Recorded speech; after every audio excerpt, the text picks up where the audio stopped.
নমস্কার বন্ধুরা, আরও একটা নতুন স্টাডি ব্লগে সকলকে জানাই স্বাগত। তো আজকে হচ্ছে সেলফ ইমপ্রুভমেন্ট সিরিজ নাম্বার 8। তো ব্লগটা কিছুদিন পরেই আসবে, কারণ কিছুদিন যাবৎ একটু ব্রেক নিয়েছিলাম আর হিল করতে নিজেকে কিছুটা সময় লেগে গেল। তো যারা আমাকে একটা অনুপ্রেরণামূলক কমেন্ট করে গেছে আমার কমেন্ট সেকশনে আগের ভিডিওতে, তাদের মন থেকে অনেক অনেক অনেক ভালোবাসা। আর যারা নেগেটিভ কমেন্ট করেছো, তোমাদের প্রত্যেকটা ঢিল বা স্টোন আমি গুছিয়ে রাখবো, গুছিয়ে রেখে রেখে একটা মাইলস্টোন বানানোর চেষ্টা করব। অতটুকু তোমরা আমাকে সাহায্য করো। তো চলো আজকের দিনটা শুরু করা যাক। বেশ কিছুদিন যাবৎ মাঠে আর যাওয়াই হচ্ছে না, আর লাইফটা খানিকটাই অগোছালো হয়ে গেছে।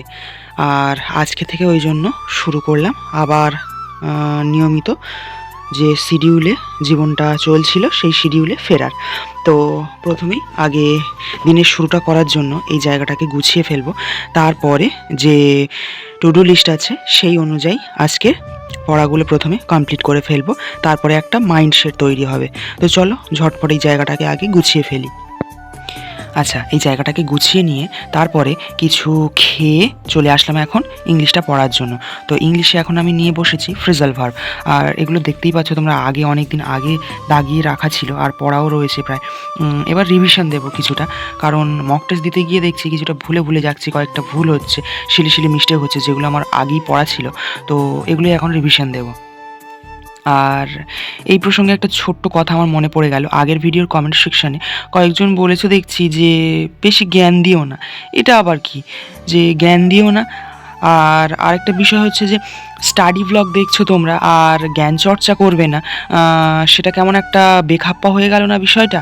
আর যারা এরকম বলছো কথাটা, তারা তো বলবো যে তোমরা সমাজের দ্বারা খুব বেশি প্রভাবিত হয়ে গেছো, সমাজে সেই সব মানে ব্যাকডেটেড মানুষ দ্বারা বেশি প্রভাবিত হয়ে গেছো। নিজেদের একটুখানি যাচাই করে দেখো যে যে কথাগুলো বলছো তোমরা ঠিক বলছো কিনা, কারণ যত ঠিক নিজেরা বলবে তত নিজেরা মানে সঠিক সলিড হতে পারবে, সলিড মানুষ হতে পারবে। তো যাই হোক, আমি যতটুকু আমার ভিডিওতে বলি আমার প্র্যাকটিক্যাল অভিজ্ঞতা থেকেই বলি, জীবন আমাকে যতটুকু শিখিয়েছে তার উপরে ভিত্তি করেই আমি কথা বলার চেষ্টা করি। তো চলো, যারা বলছো তাদের উদ্দেশ্যে এই বার্তাটুকু আমার দেওয়া ছিল। তো চলো আমি আমার দিনটা শুরু করি আর আজকে টাস্কগুলো শেষ করি। ইংলিশটা রিভিশন দেওয়ার পরে এসেছিলাম দোকানে বাজার করতে, আর এইরকম একটা খেলা দেখে কিছুক্ষণ দাঁড়িয়ে গেলাম, আর সেই ফিরে গেলাম শৈশবে। জানো তো, এমন কোনো ছোটোবেলায় খেলা ছিল না যেটা আমি খেলিনি।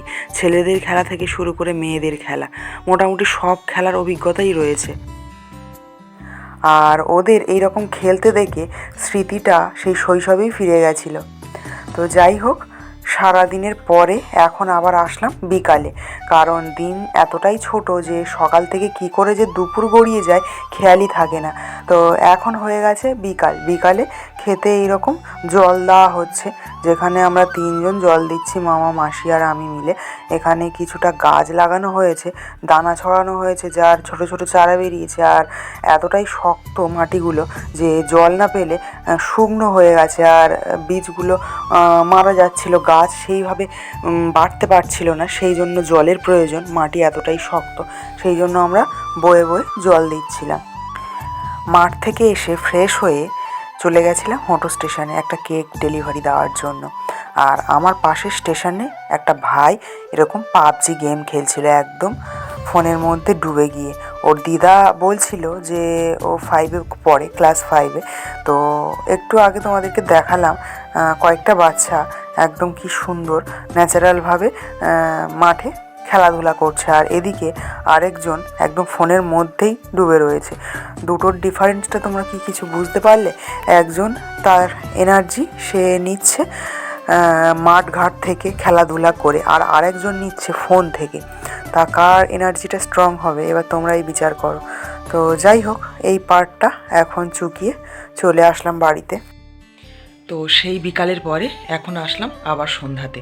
তো খানিকক্ষণ পরে রাতের খাওয়া দাওয়া সেরে আবার ঘুমিয়ে পড়বো তাড়াতাড়ি, কারণ কালকের থেকে মাঠে যাব এটা ডিসাইড করেছি। তো চলো, তার জন্য প্রিপারেশানটা আজ রাত থেকেই নিই। আর এখন চলে এসেছি, এখন যেটা করব সেটা হচ্ছে আমার কাছে যে বইটা আছে যেটা তোমাদেরকে দেখিয়েছিলাম, সেটা আমাদের গ্রুপেও চলছে এখন, সেটা হচ্ছে এই বইটা। এই বইটাতে আমার ম্যাথ, জিকে, ইংলিশ তিনটেই খুব সুন্দর সিলেক্টিভ লাগে আমাদের ডাব্লিউবিপি বা কেপি মেন্সের জন্য।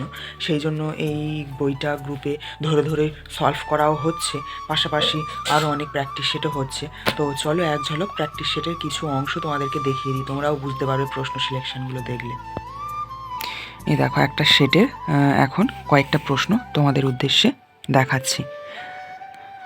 তোমাদের যাদের বইটা আছে তোমরা তো জানোই, আর যাদের বইটা নেই তাদের উদ্দেশ্যে বলবো যে আমাদের গ্রুপের সাথে যুক্ত হতে পারো।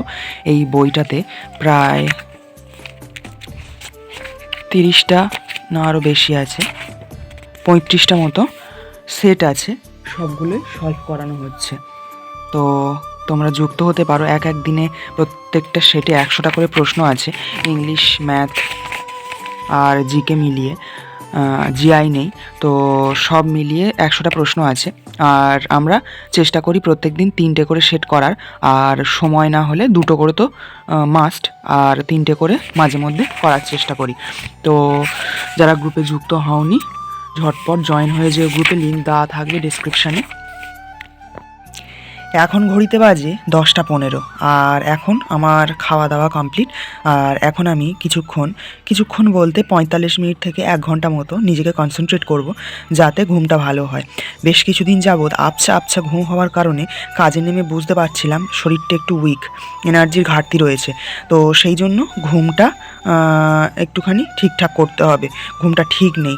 তো খাওয়া দাওয়া তো মোটামুটি ঠিকঠাকই আছে, তবে ঘুমটার একটা ঘাটতি অনুভব করছিলাম, সেই জন্য আর কি এখন সেই দিকে জোর দেব। তো চলো আজকের ব্লগটা এই পর্যন্ত রাখছি। সবাই ভালো থেকো, সুস্থ থেকো ফ্যামিলির সাথে, আর প্রিপারেশন করতে থেকো। যতদিন না একটা সিলেকশন আনতে পারছো, মা বাবার মুখে হাসি ফোটাতে পারছো, মা বাবার দুশ্চিন্তা দূর করতে পারছো।